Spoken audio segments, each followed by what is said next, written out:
Assalamualaikum warahmatullahi wabarakatuh.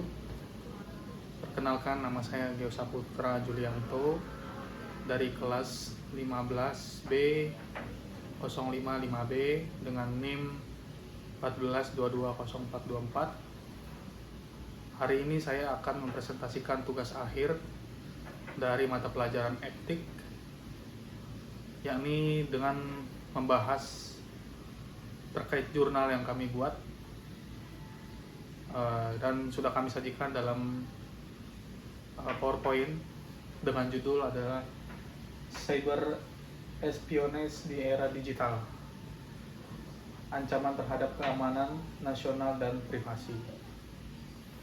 Oke, dalam bahasa Indonesianya adalah kejahatan cyber atau pengintaian, atau juga bisa disebut dengan spionase data, yang mana data kita bukan hanya di dunia nyata saja, maksudnya dengan dunia tradisional, tetapi spionase ini bisa ditindaklanjuti di era digital seperti sekarang, yang mana segala bentuk informasi dan data diri ini bisa diambil dengan secara cuma-cuma dengan membobol data yang tersaji di beberapa web, terutama di web pemerintahan,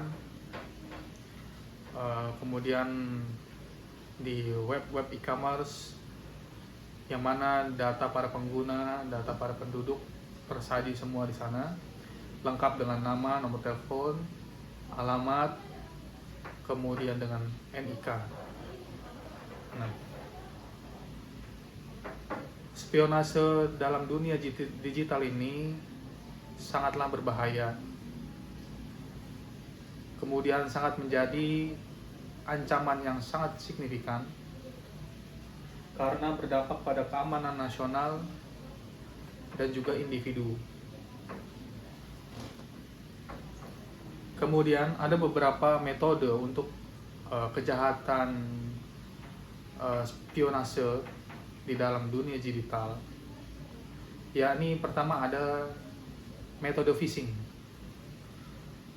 Phishing sendiri merupakan taktik atau cara menipu seseorang dengan memberikan link palsu, email palsu, dan beberapa web palsu yang nantinya dia akan mengcloning atau akan mendirect data kita melalui link yang kita klik. Kemudian dia akan mengelink masuk ke sistem Windows, atau bisa juga masuk ke sistem Android kita, ke beberapa gadget yang kita gunakan. Kemudian ada malware. Malware sendiri merupakan perangkat lunak yang berbahaya yang bisa mencuri data si penggunanya. Biasanya malware ini disisipkan melalui aplikasi, bisa juga disisipkan melalui foto atau video maupun file PDF, seperti itu. Kemudian ada rekayasa sosial yang terdiri dari manipulasi individu agar membocorkan informasi data. Nah, ini bisa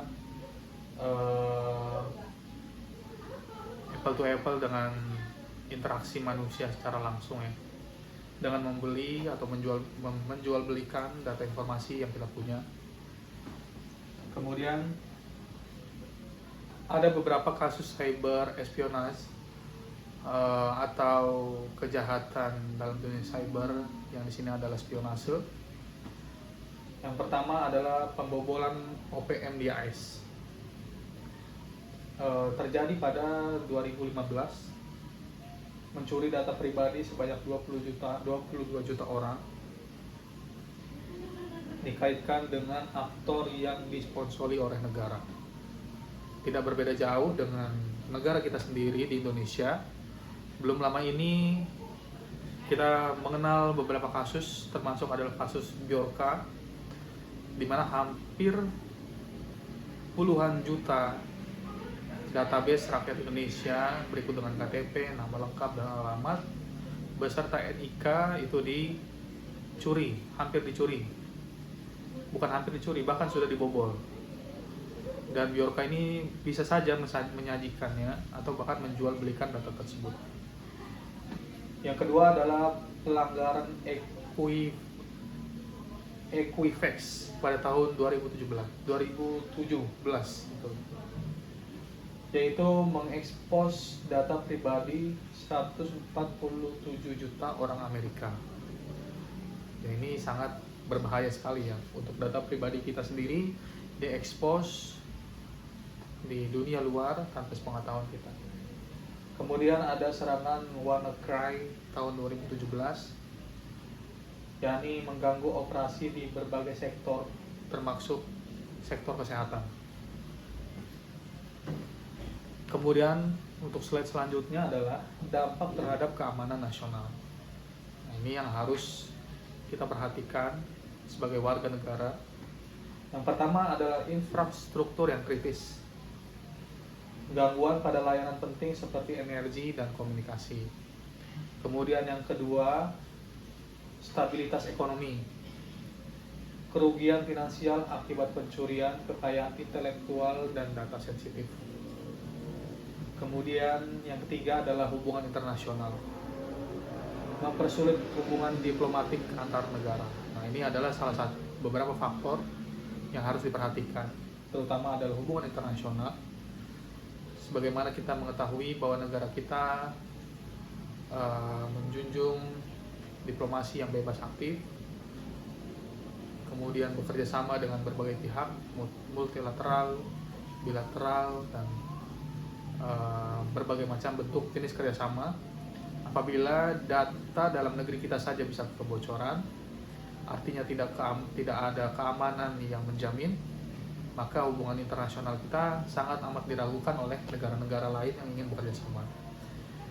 Karena bagaimana mereka bisa percaya sedangkan di dalam negeri kita sendiri pun keamanan data itu masih sangat lemah, dan mereka mungkin agak sedikit ragu untuk menaruh invest atau bekerja sama dengan negara kita sendiri. Kemudian ada implikasi terhadap privasi individu. Yang pertama adalah pelanggaran data pribadi, yakni beresiko pencurian identitas dan penipuan keuangan. Kemudian yang kedua adalah pengawasan tanpa izin, pemantauan aktivitas online dan komunikasi pribadi. Yang ketiga adalah erosi kepercayaan digital, yakni mengurangi kepercayaan diri untuk berekspresi lebih di dalam dunia online. Kemudian ada tantangan hukum dan regulasi, yakni kerangka hukum yang tidak memadai. Hukum sering tertinggal dari perkembangan teknologi. Seharusnya hukum itu dengan perkembangan zaman harus beriringan. Jadi supaya tidak ada ketimpangan. Sedangkan misalkan teknologi sekarang sudah meningkat secara bertahap, sedangkan hukum kita belum ada yang bisa menaungi atau kurang mumpuni untuk setara atau bahkan lebih tinggi dibandingkan teknologi yang sekarang ada seperti ini. Kemudian adalah yurisdiksi lintas batas, sulitnya penegakan hukum dalam kasus cybercrime espionase tradisional, ya ini kurangnya penegak hukum, sangat sulit. Kemudian kebutuhan standar global, perlunya kerangka kerja internasional untuk pelindungan data. Kemudian ada strategi mitigasi. Pertama, peningkatan kesadaran publik, yakni dengan cara kita mensosialisasikan bahwa betapa bahayanya apa yang terjadi di kalangan kita, bahwa spionase atau pengawasan secara tidak kita sadari itu terjadi.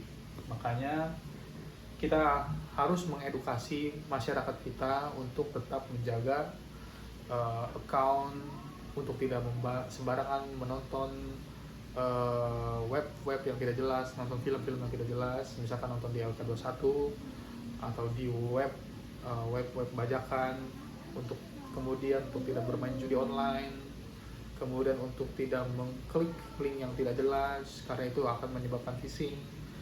kemudian untuk tidak membuat atau menginstal aplikasi apapun yang di luar dari aplikasi resmi Android maupun Apple, karena itu biasanya adalah tersisip data malware yang bisa masuk ke dalam sistem digital kita atau sistem handphone atau gadget kita yang kita punya. Kemudian ada investasi teknologi keamanan, pengembangan dan implementasi teknologi canggih untuk deteksi dan pencegahan. Yang ketiga ada kolaborasi internasional, kerjasama antar negara dalam berbagai intelijen dan praktik yang terbaik. Yang ketiga adalah penguatan regulasi, pembaruan kerangka hukum untuk menghadapi tantangan cyber espionage. Yang kemudian kesimpulan dari spionase di dunia digital ini adalah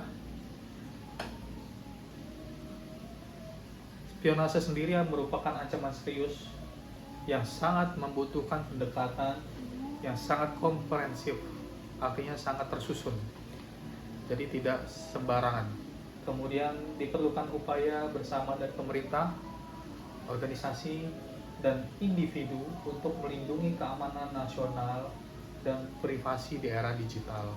Mungkin di kalangan kita yang punya beberapa account atau sosmed, diusahakan untuk membuat password sosial media ataupun account-account yang lain yang kita punya itu dengan beberapa kombinasi angka, huruf besar, huruf kecil, dan beberapa simbol, karena itu akan sangat sulit untuk mereka menebak. Tapi kalau untuk penetrasan tentu akan tetap ditemukan. Setidaknya sebelum kita secara tradisional seseorang mengetahui bahwa kita mempunyai account dan ternyata passwordnya hanya basic admin 123, sebaiknya kita agak men-hike atau menaikkan sedikit password account kita yang agak lebih sulit. Yang pertama adalah prioritaskan keamanan cyber, investasi dan infrastruktur dan teknologi keamanan cyber. Dan yang kedua adalah tingkatan kesadaran, edukasi publik tentang resiko dan praktik keamanan cyber. Seperti yang dijelaskan tadi, bahwa sangat amat berbahaya sekali apabila terus-menerus dibiarkan. Ketiga adalah kerjasama global, kolaborasi internasional untuk mengatasi ancaman cyber espionage. Menurut saya, semua negara di kalangan negara yang sangat berkembang atau negara yang sangat maju, apalagi negara yang tertinggal, data pribadi para penduduk itu, apalagi data rahasia negara, sangat dijaga dan sangat privasi, karena akan sangat berdampak sekali pada kerjasama global, pada kerjasama ekonomi, dan pada kerjasama antara hubungan negara. Pentingnya kita untuk menjaga dan merawat data diri kita, akun-akun kita dari kejahatan cyber, spionase, untuk melindungi data diri kita. Oke, kurang lebihnya mohon maaf. Wabillahi taufiq wal hidayah. Cukup sekian untuk presentasi dari saya. Wassalamualaikum warahmatullahi wabarakatuh.